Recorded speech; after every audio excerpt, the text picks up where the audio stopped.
La violencia contra las mujeres se asocia con golpes, maltrato psicológico, discriminación, acoso o abuso sexual, pero existe otro tipo de violencia. A la falta de acceso a servicios de salud reproductiva y a los tratos crueles o degradantes por parte del personal de salud se le considera violencia obstétrica. Hoy hablaremos de este tema desde el enfoque jurídico. Soy Verónica González, bienvenidos al Consejo de la Judicatura hoy. Comenzamos.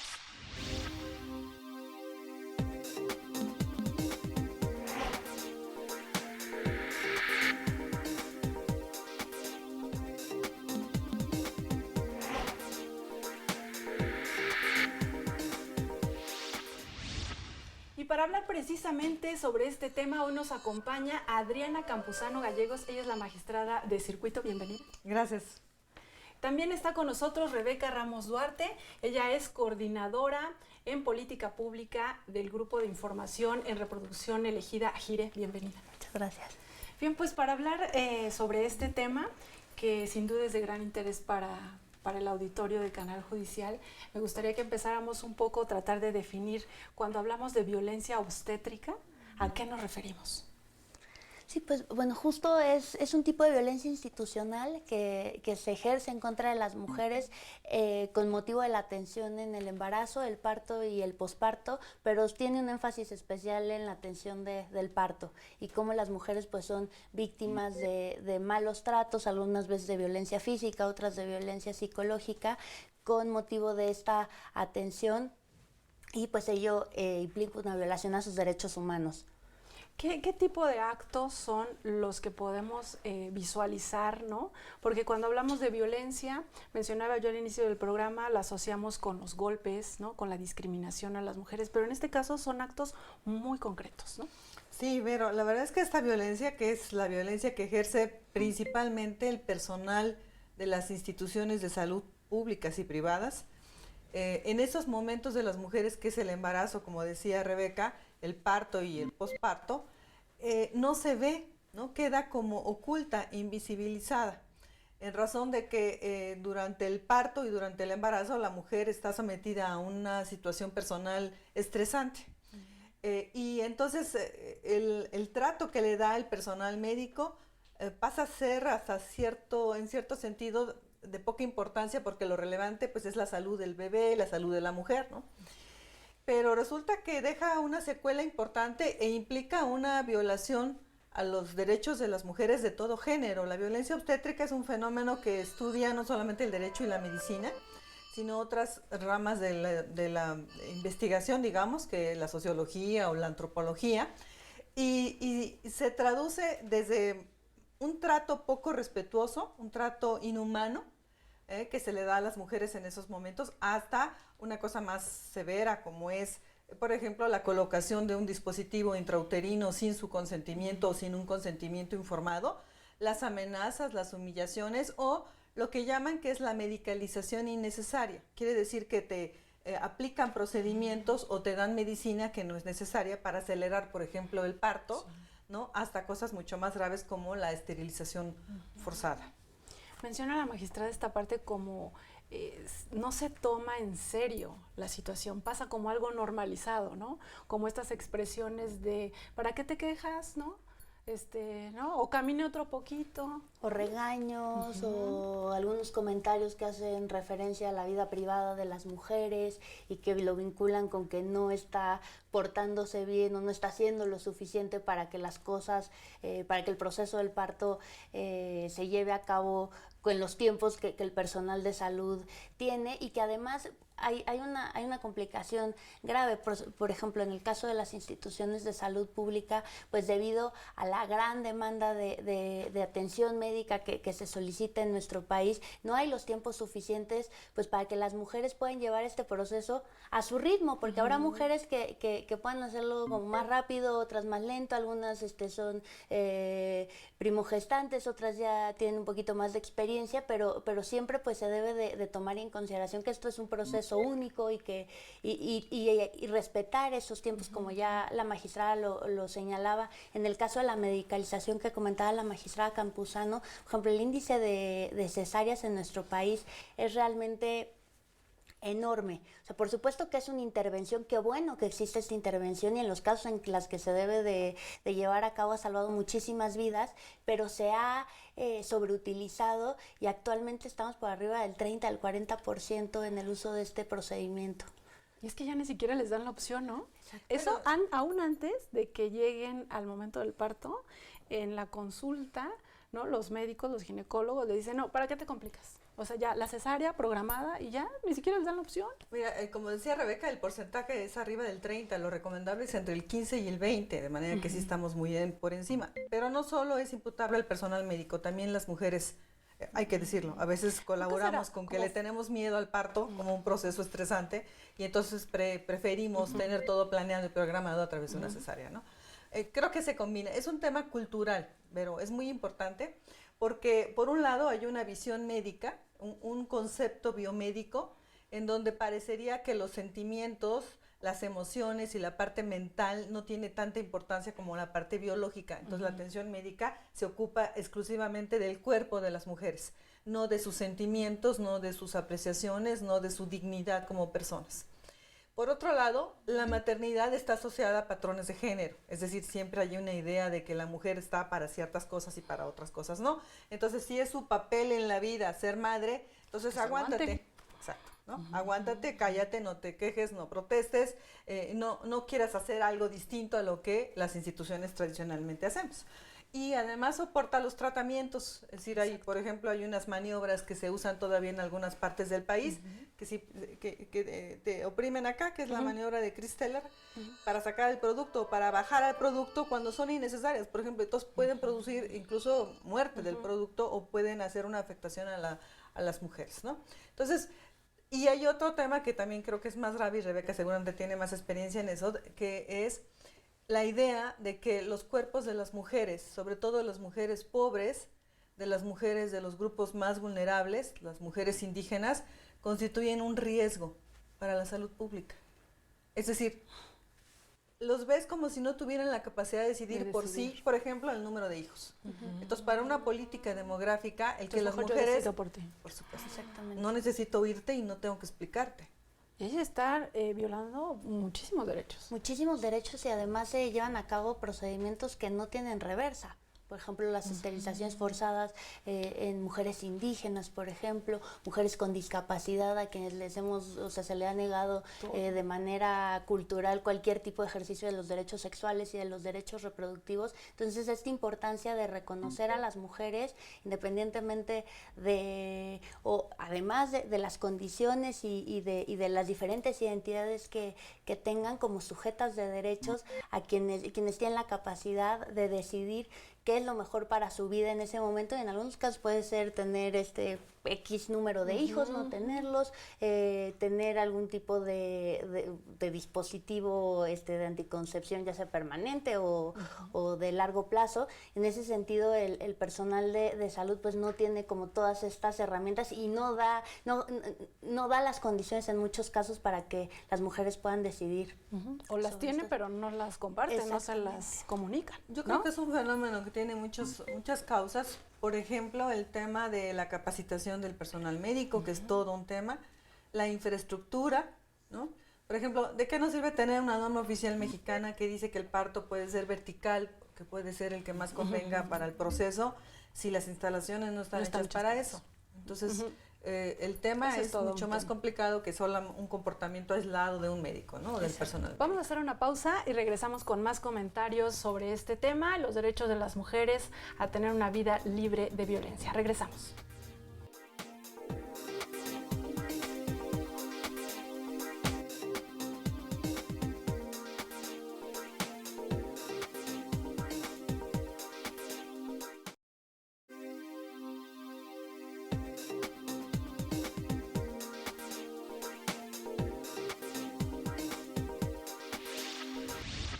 Ya estamos de regreso y estamos conversando sobre el tema de la violencia obstétrica. Ya tuvimos como un contexto, ¿no? Un panorama de esta situación pues lamentable, preocupante, que se da sobre todo en hospitales, no nada más privados, digo no nada más públicos, sino también privados.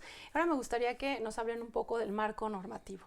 ¿Qué tantas herramientas legales tenemos las mujeres para hacer efectivos este derecho a no ser violentadas de esta manera? Magistrada. Bueno, tenemos muchos derechos, desde luego el principal es el de la dignidad, el derecho a la dignidad, a un trato digno y respetuoso, pero además todos los derechos de las mujeres, el derecho a la salud, el derecho a la intimidad, el derecho a la información, el derecho a la integridad física, mental, emocional, el derecho a que no seamos discriminadas por ningún motivo, el derecho a tener un trato que no sea cruel, inhumano, los derechos de los grupos en situación de vulnerabilidad.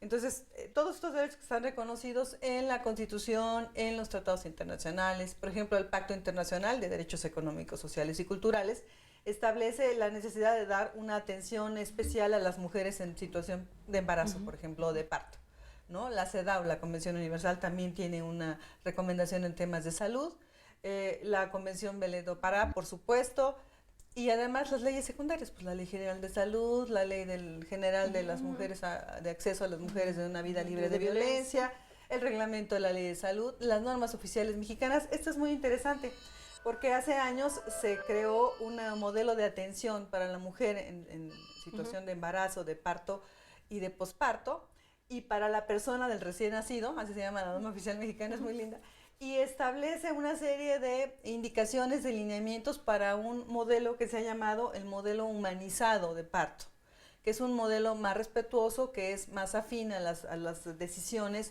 y a las necesidades de la mujer. Frente a esta idea de que el parto, como es un proceso estresante, entonces debemos darle la oportunidad a la mujer de que lo haga de la mejor manera, ¿no? Entonces tenemos numerosas normativas que protegen los derechos de las mujeres. O sea, en materia legislativa estamos, o sea, ahí yo nada más agregaría que a nivel estatal, los estados, hay 24 estados que reconocen el tema de la violencia obstétrica como tal en sus leyes de acceso a una vida libre de violencia para las mujeres. Y otro tema que ha sido muy polémico es que en algunas entidades federativas se ha optado por la tipificación de la violencia obstétrica como un delito. Actualmente hay 5 estados que lo tienen tipificado. Nosotras desde GIRE consideramos que esta no es la vía adecuada, porque justo lo comentábamos en el bloque anterior, este no es un tema aislado de una persona en específico que lleva a cabo una conducta, en este caso muy concreta y un delito, sino que tiene que ver con toda una estructura social, infraestructura en el sistema de salud, y que hemos visto los números. Hace poco solicitamos información a las procuradurías de justicia de estos estados y a los tribunales, y es en realidad un delito que no se está aplicando, porque además hay otros, o sea, ya en la tipificación existen algunos delitos para situaciones muy particulares, y ahí corremos el riesgo de estar creando más delitos, caer en un populismo penal y tener conductas muy abiertas que tienen este tipo de castigos, de sanciones, que no son las que van a resolver el tema, la problemática de la violencia obstétrica en nuestro país. Y que podrían complicar más a la hora de tratar de que encajen en ese justa conducta, y si no fue así, entonces ya no aplica. Pero Vera, fíjate, son los estados más pobres, ¿no? Sí. Guerrero, por ejemplo, ¿no? Veracruz lo tiene, Chiapas. O sea, en los estados donde primero no hay una cultura de salud, no hay una cultura en favor de la mujer, las instituciones públicas no tienen los estándares adecuados, la capacitación del personal debe ser, si en las grandes ciudades es muy poca, imagínate en los pequeños lugares aislados, y además hay una combinación de tradiciones que tienen que ver con cómo las mujeres se aproximan a las instituciones de salud.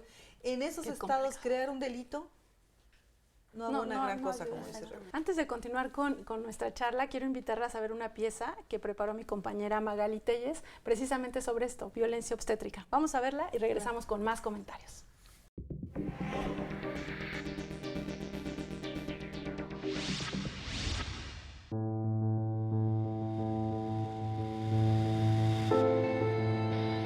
La violencia obstétrica es el maltrato o la discriminación o el abuso que implique un sufrimiento a la mujer durante embarazo, parto o puerperio.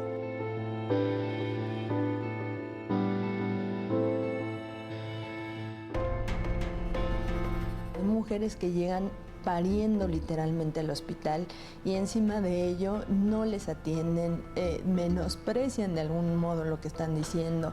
Váyase a caminar porque todavía le falta. Son mujeres pobres, mujeres de sectores muy marginados, indígenas muchas de ellas, mujeres que no tienen recursos.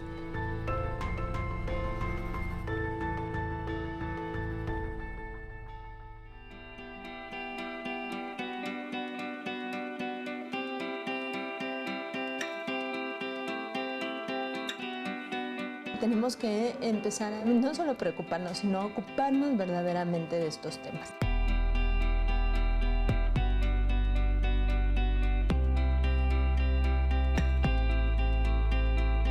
Por ejemplo, el caso de Irma, que tuvo que parir en el patio de un hospital en Oaxaca. Que es el amparo en revisión 448 diagonal 2015, la primera sala de la Suprema Corte de Justicia de la Nación advirtió, bueno, pues de los hechos, porque nadie de los médicos, de las enfermeras, del personal que estaba adscrito, puso verdadera atención en cómo se estaba sintiendo. También lo que hemos visto es que en algunos casos en donde la violencia obstétrica llega al extremo de la muerte materna, se debió a un mal diagnóstico al principio. La demanda es enorme y la oferta y las posibilidades de atender de una manera adecuada es baja, es carente. Deben tener un código de conducta como lo tenemos todos los servidores públicos, donde deben actuar con legalidad, con lealtad, con honradez, con imparcialidad y con eficiencia en la prestación del servicio público. Un ejercicio de buenas prácticas es tener una perspectiva de género clara en estos casos. Si tú tienes una perspectiva de género clara, tú puedes identificar el contexto general que rodea este caso y puedes identificar el nivel de violencia. Es un tipo de violencia institucional y de género. Es institucional porque cuando las mujeres se acercan a los servicios de salud públicos, en lugar de recibir una buena atención de salud, acaban o no recibiendo la atención porque no hay la infraestructura necesaria, y es un tipo de violencia de género porque pues ocurre en contra de las mujeres por un hecho que va directamente relacionado con el hecho de ser mujeres. El reto para los impartidores de justicia es identificar estas violaciones que se dan en lo cotidiano a los derechos de las mujeres cuando se les niegan los servicios, cuando se les maltratan, cuando son víctimas de violencia obstétrica. Nuestra primera gran función es resolver los asuntos que nos llegan con esta perspectiva. Recibimos asuntos de servidores públicos que no cumplen con las exigencias adecuadas y entonces son sancionados administrativamente por el Estado. La salud pública es una obligación del Estado. Y además, concomitantemente, es un derecho para todos, un derecho que está reconocido igualmente en sede constitucional en el artículo 4. Y en el caso de la salud reproductiva de las mujeres, pues de lo que se trata es de prestar servicios de calidad, sin discriminación, accesibles para todas las mujeres. Tener el derecho a la salud supone, por parte del Estado, la obligación de dar todos los satisfactores, todas las herramientas, toda la infraestructura necesaria para que ese derecho se respete de la mejor manera posible. Consejo de la Judicatura hoy, Magali Telles.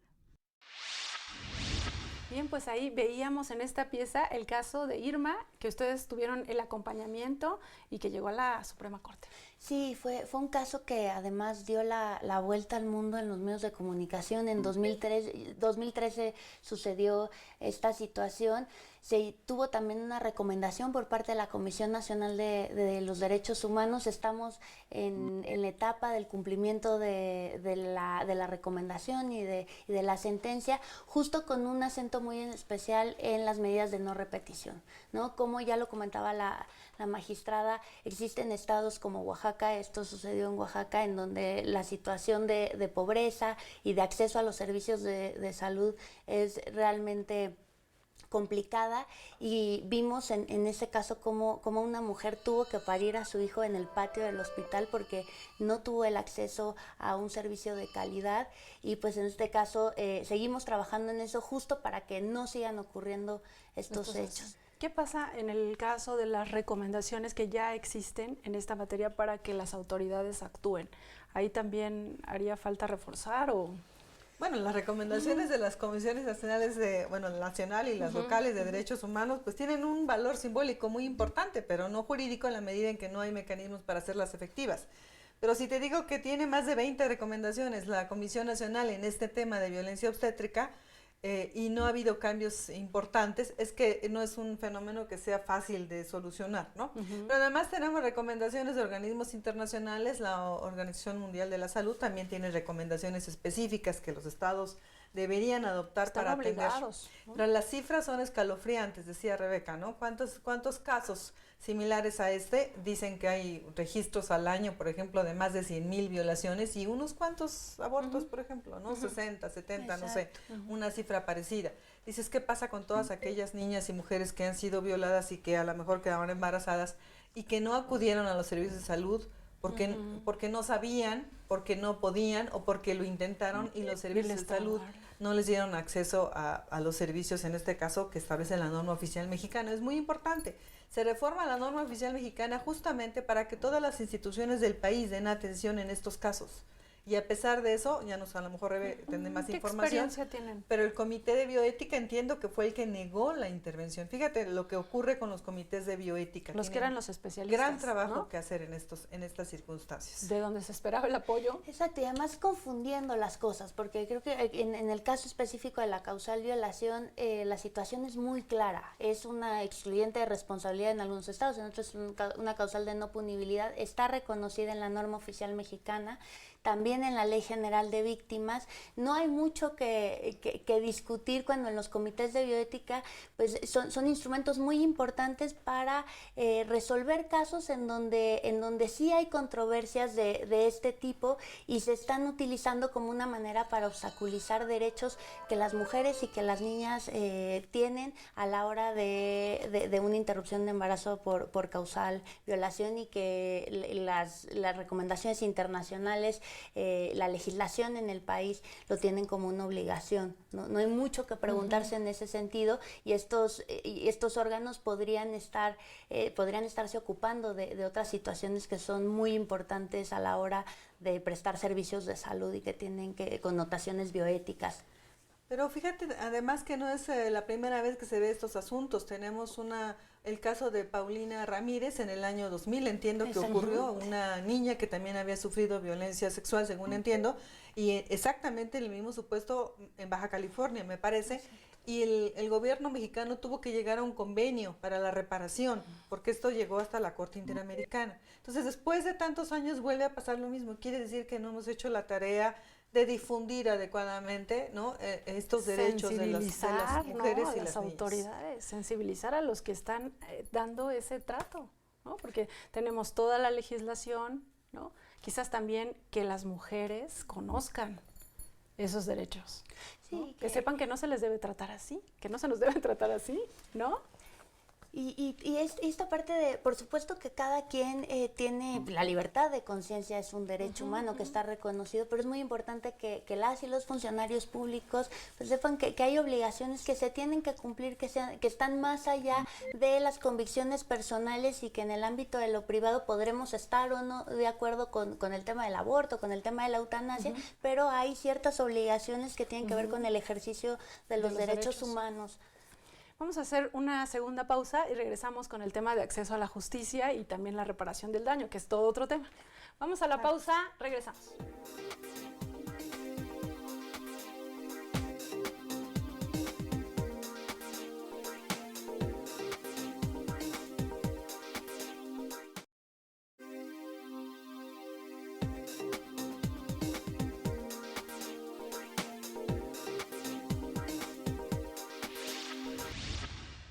Qué bueno que sigue con nosotros. Estamos conversando sobre violencia obstétrica.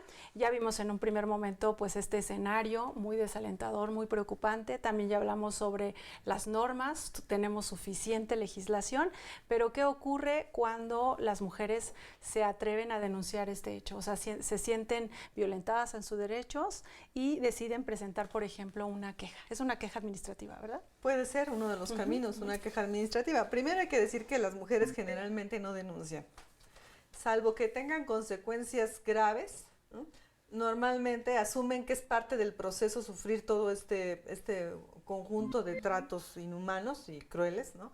Y un poco te dedicas a ver más bien qué pasó con el bebé, si el futuro del bebé, la lactancia, y ahí persiste un problema, o puede persistir un problema de violencia obstétrica, porque incluso hay ciertos tratos en el sentido de que no te prestan al bebé, o no te dejan amamantarlo, o no te dejan cargarlo, o te tratan de manera que te sientas humillada, culpable si no puedes amamantar. Es decir, esto de violencia obstétrica por eso es embarazo, parto y posparto, justamente por eso, ¿no? Y luego por parte de mujeres, ¿no? Las enfermeras. De hombres y mujeres. No, pero uno no podría decir, bueno, usted también ha tenido hijos, la enfermera, ¿cómo tienen ese trato, no? Pues justo por esta naturalización de que el parto es esta visión de que es el sacrificio de la madre, y entonces tiene que ser un proceso muy sufrido que, como ya comenta la magistrada, en muchos casos se invisibiliza, y si las cosas salieron bien en términos fisiológicos y de salud para la madre, para el bebé, borrón y cuenta nueva, y a continuar con estos procesos de violencia, con la lactancia, con la crianza de los hijos. Sí, por supuesto, y además piensa que algunos son niñas y adolescentes embarazadas. También. Entonces lo de menos fue finalmente en su visión cómo las tratar, ¿no? Ahora, cuando se animan a presentar quejas, pueden ser quejas administrativas por la atención, sobre todo en instituciones públicas, que es donde más se utiliza esto. Generalmente acompañan también los temas de negligencia médica, y entonces ahí ya tienen el tema de, dice la CONAMED, un procedimiento, o bien ya acciones civiles y penales para efectos de que sean indemnizadas, o en su caso que se haya cometido algún delito, entonces ya perseguirlo por otras vías, ¿no? Pero ahí se va perdiendo o se va desdibujando el hecho de la violencia obstétrica, de esos maltrato psicológico, por ejemplo, ¿no? Porque ya llegan en caso de que ocurra algo ya lamentable, ¿no? Sí, generalmente es así. Supongo que ustedes que en los tienen casos esta que ustedes experiencia, siguen. Exactamente, ha habido varios casos en donde hay un componente de maltrato psicológico muy importante, pero en la mayoría de los casos que nosotros hemos acompañado, justo las mujeres se acercan con nosotras cuando hay una afectación física. O sea, por ejemplo, fístulas, hay mujeres que perdieron incluso la matriz por una mala intervención, una mala cesárea en un caso que acompañamos en Quintana Roo, por ejemplo, pero todavía no hay esta apropiación de este derecho que tenemos como usuarias de los servicios de salud, de recibir un trato respetuoso, como ya se comentaba al principio. Y claro, esto va o sea, son grados diferentes de las afectaciones, pero por supuesto que ahí hay una violencia institucional, una violencia de género en contra de las mujeres cuando acuden a parir a sus hijos. Y en ese caso para nosotros ha sido importante, y creo que ha sido un paso importante que las comisiones, los organismos públicos de derechos humanos, la Comisión Nacional de los Derechos Humanos haya hecho suya, en primer lugar, el término de violencia obstétrica, porque es un término en donde no todo el mundo está de acuerdo. Hay, por ejemplo, en el sector médico no les parece bien esta terminología, porque parece que es una afrenta en contra del personal de salud, cuando pues en realidad, si tomamos en cuenta el marco de derechos humanos, tiene que ver con esta violencia institucional y de género que está ya reconocida, pero además que se le ponga este nombre. La Comisión Nacional de los Derechos Humanos en 2017 emitió una recomendación general presentando pues toda esta situación, que no es un caso en específico, sino que es generalizada en el país. Sin embargo, se ha fallado a la hora del seguimiento a las recomendaciones, al cumplimiento de las recomendaciones, y justo ver dónde están esos nudos en el servicio de salud que nos permiten tener una buena infraestructura y por lo tanto tener los recursos humanos y físicos necesarios para proveer una salud de calidad, disponible, accesible, como nos marca los estándares nacionales e internacionales en materia de derecho a la salud. Pero se va avanzando, pero sí quedan, hace falta dar muchos pasos, y hay muchos retos por delante en esta temática. Y nos quedamos hasta ahí, hasta la queja, hasta el arbitraje médico. Casi no llegan los asuntos vía amparo. El amparo, contados, ¿no? Que han llegado a la corte. De acceso al servicio de salud, ¿no? Por ejemplo, violencia obstétrica en el sentido de que no atienden una emergencia, ¿no? De salud. Como el caso que mencionaba, ¿no? Que se quedó en la calle. En esos casos sí pueden llegar al amparo, porque los tiempos le dan, ¿no? Y porque además tienen un propósito muy específico, una prestación determinada del servicio. Pero en otros supuestos ya resulta relativamente inservible, porque ya ha ocurrido el evento, lo más que se puede aspirar es a una reparación, a una restitución, a las garantías de no repetición o a la satisfacción, ¿no? De la ofensa causada. Pero mire, hay casos en donde la violencia obstétrica se materializa. Un caso frecuente es cuando le preguntan a uno si le van a poner, por ejemplo, el dispositivo intrauterino o le van a practicar algún otro procedimiento en el momento del parto, ¿no? O sea, por ejemplo, en sede internacional ha habido casos en donde una persona, por ejemplo, una gitana, creo en Hungría ocurrió, donde en el momento justamente del parto le preguntan y ella firma lo que le dan para que le puedan practicar la cesárea, y ahí viene, en ese caso específico, escrito el nombre técnico de la operación de ligamento de trompas, y ella lo firma. Resulta que en su cultura haber hecho ese acto implica una afrenta a sus creencias, porque en ese grupo cultural una idea básica es tener tantos hijos como se generen, ¿no? Digamos. Y entonces la discusión es, la defensa de la autoridad es que, bueno, ella firmó el consentimiento, sí, pero en un estado de vulnerabilidad, sin estar debidamente informada y sin entender lo que le estaban preguntando. Claro. ¿Por qué se lo preguntas en el momento del parto? Pero eso pasa, Vero. Eso pasa en la realidad. Tú tomas decisiones sin estar informada y no se dan cuenta que la mujer está en una situación vulnerable. Y en esos casos, ¿cómo podemos hablar de reparación del daño? O sea, ¿Qué pasa ahí? Pues justo ahí tomar de otros casos de derechos humanos, en donde, por ejemplo, una detención arbitraria, no estoy pensando en una ejecución extrajudicial, por ejemplo, no se va a poder regresar la vida de esa persona, pero se trata en la medida de lo posible de llevar a cabo ciertas medidas que reparen hasta lo más que se pueda a los familiares o a la persona afectada, haciéndonos cargo de que las cosas no van a volver a ser como eran antes de la violación de los derechos humanos. Creo que aquí también es muy importante retomar lo que la Corte Interamericana ha hablado en términos de reparación con efectos transformadores, ¿no? La Corte Interamericana de Derechos Humanos en el caso Campo Algodonero, en donde dice no es suficiente regresar las cosas al estado anterior porque era un estado de violación a los derechos humanos, entonces el Estado se tiene que hacer cargo y cambiar esas condiciones que generaron discriminación y violación en contra de los derechos de las mujeres, en este caso en específico. Yo creo que el punto que toca la magistrada es fundamental en términos de consentimiento informado y cómo tiene que ser la información que se provean a los usuarios de servicios de salud, en este caso a las usuarias, y en qué momento es válido firmar un consentimiento. No vale únicamente la hoja con la firma de la mujer. Sí, el momento. Es todo un proceso, ya lo han señalado a nivel internacional. El consentimiento informado parte de un proceso de entendimiento, de acompañamiento por parte del personal experto con las mujeres, y como señalaba la magistrada en este caso de Hungría, si te ponen un nombre técnico, probablemente no lo vamos a entender. En esas circunstancias ni lo leyó, ni supo. No, lo que estaban con los dolores del parto, imagínate, Vero, si van a poder entender. Y que en muchos casos se condiciona al servicio, la atención médica, que se firme ese consentimiento informado. O que lo firme un tercero. Exacto. No sé en su experiencia, pero en mi experiencia sí. A veces vas a un servicio de salud y te dicen, necesitamos la firma del esposo o de la pareja. Sí. Oiga, no es mi cuerpo, ¿no? Pero porque ahí hay otros intereses claro, que porque entran. También quiere tomar la mujer la decisión y van y lo consultan con... Eso es violencia obstétrica también, Sí. ¿no? Y el tema es que si no firma el otro, no te dan el servicio. Y digo, hay otros móviles, ahí las instituciones lo que quieren es protegerse de futuras acciones de parte de la pareja que después pueda ir a demandar cómo es posible que le hicieron una operación o una intervención de este tipo sin mi consentimiento, porque yo soy dueño, ¿no?, del cuerpo de mi pareja, ¿no? Entonces, hay un fondo cultural muy importante en el asunto de violencia obstétrica. Sin duda un tema muy complejo.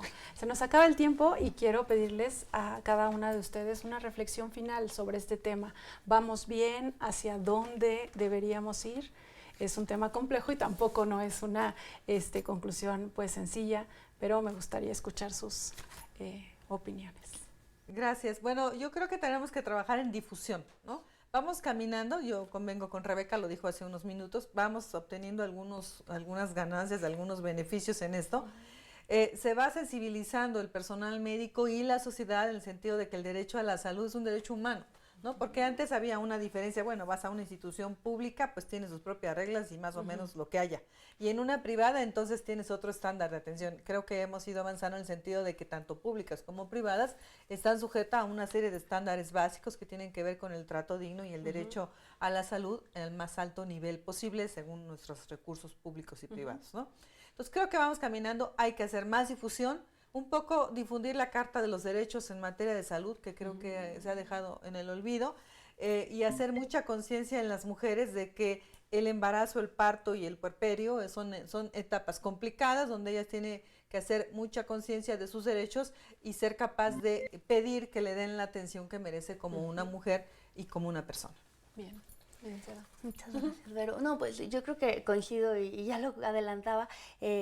Hemos avanzado, creo que visibilizar el tema que el día de hoy estamos comentando sobre este tema que una magistrada federal sepa y sea tan conocedora, que quiere decir, es una muestra de que esto se va avanzando, pero sin lugar a duda los retos son muchos. Al ser un tema tan complejo, las soluciones no son fáciles. Creo que es importante sí sentarnos y poner un alto en este tema de la tipificación de la violencia obstétrica como un delito y llevar los recursos, porque son recursos finitos, ¿no? El Estado no cuenta con muchos recursos, pero esos recursos tienen que estar bien bien invertidos en términos de garantizar un mejor sistema de salud que reconozca a las mujeres como sujetas de derecho, que reconozca y que respete los procesos propios y que se les provea de la información necesaria para que las mujeres decidan y tomen las decisiones sobre un proceso tan íntimo y tan privado como es un embarazo y un parto. Entonces yo creo que los retos son muchos, pero vamos avanzando. Bien, pues muchísimas gracias, magistrada Adriana Campuzano. Rebeca Ramos, muchísimas gracias por habernos acompañado. Ustedes no se vayan porque tenemos más información. Volvemos al Consejo de la Judicatura hoy.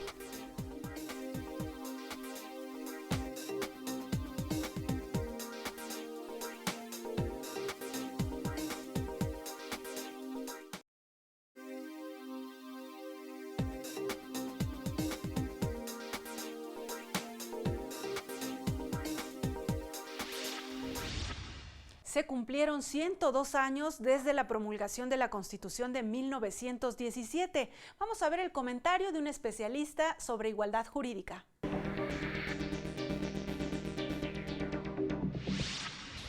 Hola, ¿qué tal? Soy Mario Cruz Martínez y los saludo desde la Universidad Iberoamericana. Soy profesor investigador del Departamento de Derecho.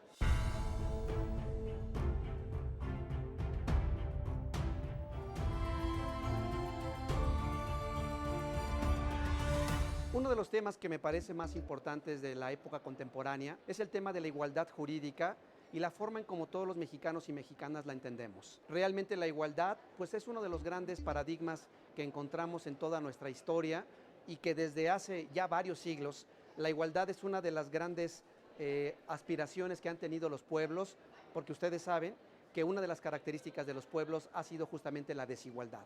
Es pues que la igualdad, recordemos por ejemplo la Declaración de los Derechos del Hombre y del Ciudadano de 1789, la igualdad se erigió justamente como una herramienta de soberanía y sobre todo como una herramienta política para proveer de mayor bienestar a todos los integrantes de una comunidad y un espacio público.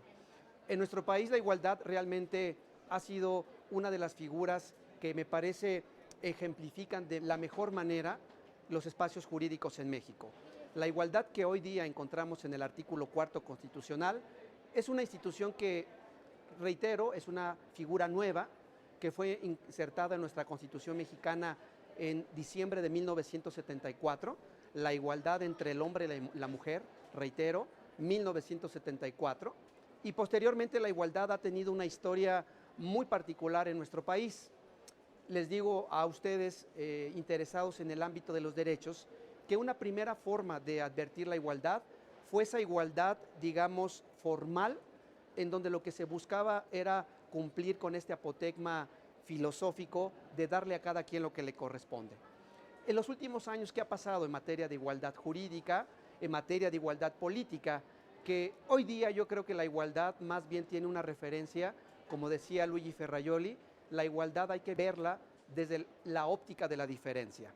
Por ello, hay que mirar en los últimos años cómo una gran cantidad de informes, de documentos, de tratados internacionales de derechos humanos conciben a la igualdad como una llave maestra para la salvaguarda efectiva de derechos humanos. Y querría yo comentarles, para que cuando tengan tiempo puedan mirar un documento de la mayor trascendencia sobre la igualdad, que es la Opinión Consultiva 24 de la Corte Interamericana, que se refiere a parejas del mismo sexo en el ámbito de la igualdad y la no discriminación. Esta opinión consultiva fue emitida en noviembre de 2017 y fue solicitada por el gobierno de Costa Rica.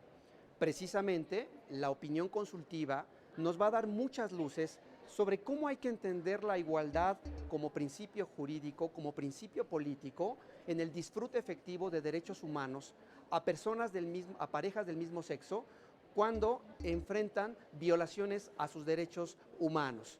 Yo creo que definitivamente este documento, esta opinión consultiva, nos podrá dar una mirada muy amplia sobre cómo la igualdad desde el sistema internacional se ha ido escurriendo a los modelos locales y hoy día, me parece, reitero, es una llave maestra para los modelos democráticos y para reivindicar efectivamente la diferencia. Muchas gracias.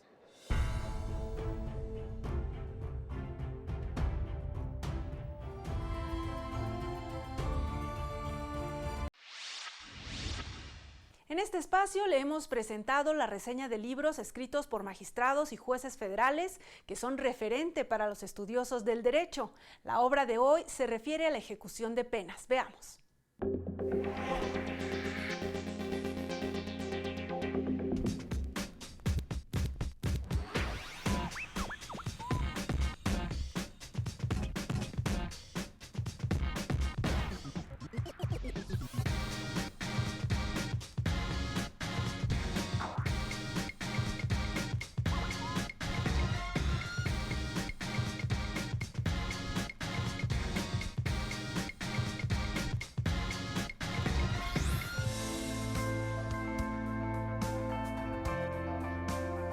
Hola, soy el magistrado Jorge Ojeda Velázquez. Yo desarrollé este primer libro que escribimos en los años 80 para promover dentro de la República Mexicana la creación del juez de ejecución de penas.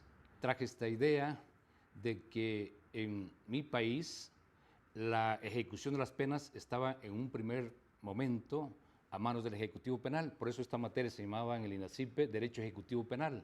Debido a esa experiencia práctica y teórica, propugné de los años 80 y precisamente la primera edición salió en 1983, la segunda edición en 1984, ya con tirajes de 3.000 ejemplares y finalmente en 1990 la tercera edición de este libro, que en un momento dado, repito, empezamos a promover en toda la República, en todas las universidades, entre ellas la de Oaxaca, que fue la primera en escucharme, de que deberíamos pasar de un sistema de otorgamiento de los beneficios dado a los presos una vez que hayan compurgado una parte de su condena, pasara del Poder Ejecutivo, en donde no tenía ningún derecho de defensa, ni de ofrecer pruebas, ni formular alegatos, o que aquella decisión que tomara el Consejo Técnico Disciplinario fuese impugnada ante el superior jerárquico, por ejemplo, el director general de prisiones, y finalmente llegara al Poder Judicial a través de un amparo. Nosotros vimos esas deficiencias, entonces propusimos de que esos beneficios previsionales que se dan en la ejecución de las penas para los sentenciados pasara del Poder Ejecutivo al Poder Judicial, que es el único que puede en un momento dado, a través de un procedimiento, observar el debido proceso si se observa. Y por eso propusimos pasar del Poder Ejecutivo al Poder Judicial a través de un procedimiento. Precisamente en esta edición, como anexo, propusimos un procedimiento que se llevara a manera de un proceso ordinario, en que hubiera una demanda de otorgamiento de un beneficio, una contestación de la demanda por parte de la autoridad penitenciaria, un periodo de ofrecimiento de pruebas y desahogo de las mismas, así como de alegatos y finalmente una sentencia que fuera impugnada ante una sala penitenciaria y finalmente, si el condenado no estuviera de acuerdo y pensara que había violación de sus garantías, se fuera a un tribunal colegiado para que a través de estas 3 etapas se observaran sus derechos fundamentales al momento de otorgar, ¿no? Porque antes era una simple gracia del Estado, tú sí, tú no, decía el Consejo Técnico Interdisciplinario, y no tenía derecho de un abogado ni de aportar pruebas, ¿verdad? Lo que dijera papá gobierno, eso es lo que debería de agachar la cabeza el sentenciado y obedecer. Por eso vimos la necesidad de que pasara al Poder Judicial la ejecución de las penas, y ya está en la Constitución, en 2008 está el juez de ejecución de penas.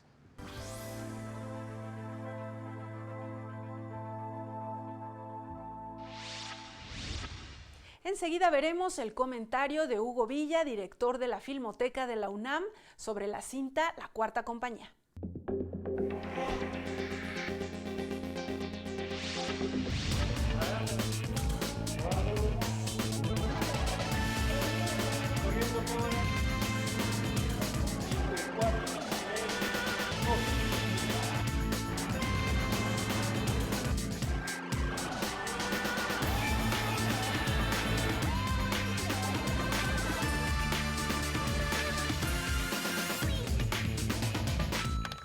Hola, ¿qué tal? Soy Hugo Villa, director de la Filmoteca de la UNAM, y les quiero platicar un poco sobre La Cuarta Compañía de Mitzi Vanessa Arreola y Amir Galván Cervera, con producción de Arte Mecánica. Es una película de la segunda mitad de la década de los 2010, que trata sobre uno de los muchísimos periodos muy oscuros y muy sangrientos de la relación entre el crimen organizado y las estructuras de poder en nuestro país. La Cuarta Compañía sucede en el penal de Santa Marta, Catitla, y se refiere específicamente a un grupo de presos a los que se les había dado el control del penal a cambio de recibir ciertos favores, y que se convertían en los hechos en la cuarta compañía de vigilancia interna que tenía el penal. Tiene 3 turnos pagados por el Estado y una cuarta compañía, que es como se ajustan las cuentas dentro de los presos. En el periodo histórico en el que sucede, específicamente alrededor del gobierno del presidente López Portillo, cuando en la Policía de la Ciudad de México era el jefe y máximo señor Arturo Durazo Moreno, los empiezan a utilizar en este momento en el que se expande de una manera salvaje el crimen organizado dentro de la propia ciudad, propiciado en mucho por la corrupción de la Secretaría en ese momento era la Secretaría de Seguridad, creo que se llamaba Dirección General de Policía y Tránsito. Lo que sucede es que Arturo Durazo y su grupo cercano de policías de alto nivel utilizan a estos presos de la Cuarta Compañía, primero, por supuesto, para mantener el orden de manera violenta, para mercar adentro con diferentes privilegios y favores, desde la venta de todo tipo de estupefacientes, el acceso a las visitas conyugales, y los sacan de los penales para que lleven a cabo diferentes hechos delictivos a favor, por supuesto, siempre las ganancias de este grupo cercano de Arturo Durazo, entre los cuales se cuentan robos a bancos, secuestros, robos de automóviles en concesionarias, y siempre buscando que pudiera salir más o menos limpia el prestigio tanto de Durazo como de la Dirección General de Policía y Tránsito de la Ciudad de México y de la Policía Judicial también, porque era muy fácil presentar una serie de sospechosos de los hechos que por supuesto ninguno de las víctimas podía identificar, porque los sospechosos no eran los que estaban dentro del penal, los sospechosos siempre eran gente que estaba afuera, no podían haber cometido un delito personas que estaban encausadas y adentro del penal porque había registros que estaban ahí adentro, y entonces pues nunca los iban a identificar, ¿no? Siempre se hacía como el esfuerzo, pero eran estos criminales elusivos. La película está además construida de una forma muy dramática, alrededor también de un privilegio extraordinario que les daban, que era jugar al fútbol americano. El derecho de acceso se ganaba, como suele suceder en las organizaciones criminales, a través de la comisión de 1 o 2 o 3 delitos, generalmente delitos de sangre, y una vez ganado, esa violencia se institucionalizaba también a través del concepto del fútbol americano, lo cual es realmente triste porque el fútbol americano ha representado también el deporte estudiantil por excelencia. Los invito a que vean esta película, a que la analicen y se den cuenta de cómo se vivía y cómo se vive ahora en los penales. Muchísimas gracias.